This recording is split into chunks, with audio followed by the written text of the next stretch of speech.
One day, a man decided to take his pet duck to the park. While walking, they passed a fancy restaurant, and the man thought it would be fun to have lunch there. So, he walked in with his duck under his arm.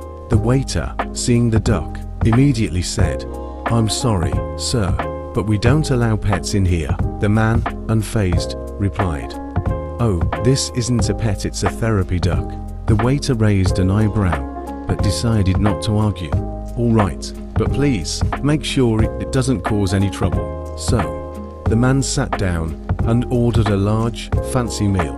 The duck sat quietly on the chair next to him, minding its own business. As the man ate, he noticed the duck was watching him closely, its little eyes following every forkful of food from plate to mouth. Feeling a little guilty, he asked the waiter for a plate of bread to keep the duck occupied. The waiter came back, placed the bread on the table, and the duck promptly ignored it. Finally, the man leaned over to his duck and said, "Hey, are you going to eat that bread or what?" The duck stared back at him, tilted its head, and quacked loudly as if to say, "I didn't come here for bread, I came for the good stuff."